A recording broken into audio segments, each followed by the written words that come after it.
Not sure where this video is going. Might do some Milky Way, might do some wildlife. What I do know, not gonna let you see these puppies for free, that's for sure. Let me go show you where we're at.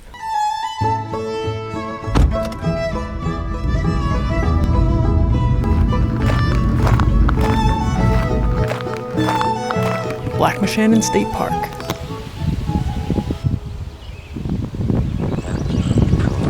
They're so cool. Sweet. How are your lips? They got your fish. So juicy. Sweet. So we're in Lightroom. Black Moshannon State Park is where I've grabbed this shot. New moon early in July. If you've watched this channel for years, you've actually seen way more from this park than you could possibly realize, and we're editing locally in specific parts of our image today using masking instead of global editing. Globally meaning pulling sliders that transform our whole image all at the same time. So here's our frame. I don't love this one, but in the context of local editing, I like to think of this raw as a canvas, and we're gonna paint in our edit, mask by mask, layer by layer. This is my Canon R6 with the Sigma 28mm lens, but you can achieve similar results more affordably with a Canon RP or a Canon R8 and the 28mm Pancake, for example. These are some unedited JPEGs from my recent New Zealand trip, and I'm using the nifty 50 and 28mm Pancake for these. So most important is just to shoot in dark skies. Now the reason I don't like this particular canvas here is because of my carelessness in the field. Normally you would level this out in camera so you don't lose this data here and up here, and I think I've missed focus slightly, and some haze was rolling in. But something like this gets us level enough. It frames the core diagonally in a 4x5 Instagram crop, and thankfully we have some more open parts of the lake in the foreground, and we're gonna lean into that. Now I like to start with some vision of where I'm going. Nothing extravagant, but I've been digging sort of that monochrome look lately, so I threw this in black and white from the start so that I could see and edit the tones accordingly without color. Additionally for this image, I did not take a sharper, longer exposure of our foreground in the field like I've done before. Normally, you can composite those two frames together if you wanted, so I thought that leaning into the black and white here would help me hide the fact that I didn't do that. And this ended up being my final edit. And if we hide these last two layers, we can see the black and white. And before we even get into masking, I just want to prove to you how little I've done globally on this image. So I changed the white balance slightly when I was playing with the full color version, and obviously I've killed the saturation. I have applied a slight global tone curve. This is just a saved curve that I have to add a little contrast and to lift the blacks. I've gone ahead and applied some sharpening, but it's really important that you mask that sharpening in so that you don't sharpen all of your high ISO noise. On Mac, hold Option as you move the masking slider to see what you're sharpening. And then finally, the other big global edit is the profile corrections. But they're minimal for the Sigma lens, especially when we've cropped out a center portion of the frame. You might actually leave this uncorrected if you like that natural vignette. So now if we come back to our masks, this is the difference with all of them on versus all of them off. I'm going to turn everything off, and then we'll paint each of them onto our canvas. The first thing I notice here is the stark exposure difference between our foreground and our sky. With our first few masks, we will get this exposure evened out across the frame. You could decide to pursue this look. So in New Zealand, I didn't have the best foreground here. I leaned into a very contrasty tree line at the edge of my frame.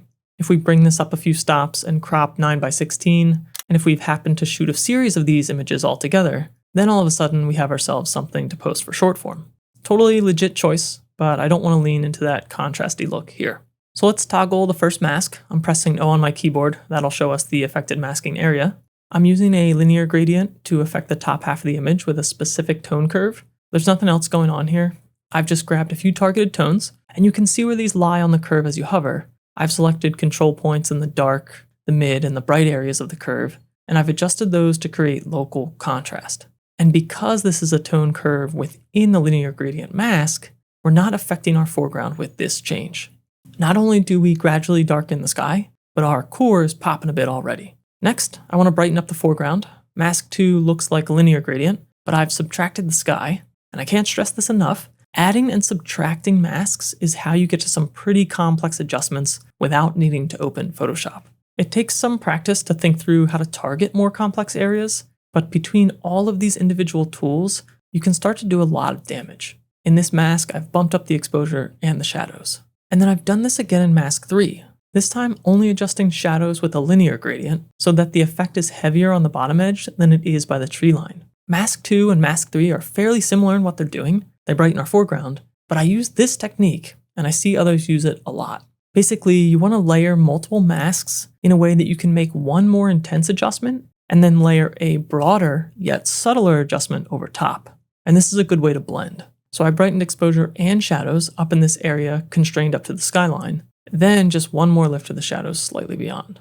Now if we toggle our masks on and off, only the first 3 are enabled here so far, but look at how much of a difference already. They completely changed this photo because we can start to see the foreground and the sky has much more dimension. If you wanted a flatter, more reserved, black and white edit, you could stop here, but let's proceed and go wild. In this 4th mask, I'm adding some exposure to the exposed part of the lake through the vegetation. Again, just to try to balance the foreground with some brighter areas, and I'm using simple radial gradients here with a big feather. In the next sky selection mask, that's where I'm adding the bulk of the contrast. I rarely use the contrast slider itself, but here I am bumping that up and making the blacks deeper and raising the whites. This layer does make a dramatic change for the sky. And then in the 6th mask, I'm making a more complex shape. I'm using the subtraction technique that we talked about earlier. At this point, I wanted to darken the bottom of my frame, so this layer serves almost as a vignette, but I didn't want to lower the exposure on the areas that we've already brightened here earlier. And let's give our overall image another toggle of the existing masks so far before we get to the more intense local editing. And we can see how masks 1 through 3 compare to masks 1 through 6. In the next 2 masks, we're going to make the core pop, and I'm going to use another technique that I use all the time. And that technique is to apply one set of adjustments in a mask to the area that I want to change, and then I'll apply the opposite set of adjustments to the inverse of that mask. Let me show you. So in this first radial, with a big feather, we're working the contrast once more in this local area. And we're finally touching the texture, clarity, and dehaze just a little, tools that you would associate with astro editing. Then we duplicate that mask, invert it, and I'm actually taking the texture and clarity way down. But I don't want this effect applied everywhere on the inverted mask, so I'm also subtracting the foreground from this mask using a linear gradient. The end result is that the stars outside of the Milky Way are much less intense, sort of a similar intention to how we didn't want to sharpen the whole image. By applying inverted mask pairs with opposite adjustments, you can often achieve your desired effect with a subtler magnitude of, say, clarity or texture. This works really well and easily with radial gradients, but I also use this a lot with the subject, people, or object masking for photos more suited for those. Finally, we have several masks that we're going to use again to paint in some adjustments. The first, just to draw more attention to the lake by lifting the shadows and adding some texture and clarity. In mask 10, I've brushed quite the exposure bump onto the tree line here, as I wanted to see more detail. Without this, the tree line becomes a really dark, thick line in the photo that draws your eye in, and I would rather have your eye explore the sky and the foreground and not get stuck in the middle of the image. When I'm editing, I find a good way to catch this is to zoom way out. Make sure you're checking your image while you're zoomed in and out throughout the edit. The next mask serves a similar purpose. I'm intersecting a soft radial with the sky, taking down the highlights, and trying to add some detail back to those low horizon stars. But the goal here is really to fight some of that light pollution. It gives the bottom of our Milky Way a bit more structure, and it helps to keep pulling your eye down through the core toward the foreground. And before we add some color back, this is the final result of masking. So we can compare our original file to the image with just our global edits, and finally to our edit with all of the masking applied. Now we can come back in here, add color in a linear gradient, a very subtle 12% hue from the top down, basically more color in the darker sections of the sky. And we can add an even more subtle pop in the open sections of water. Last step, you can mess with the AI noise reduction if you want.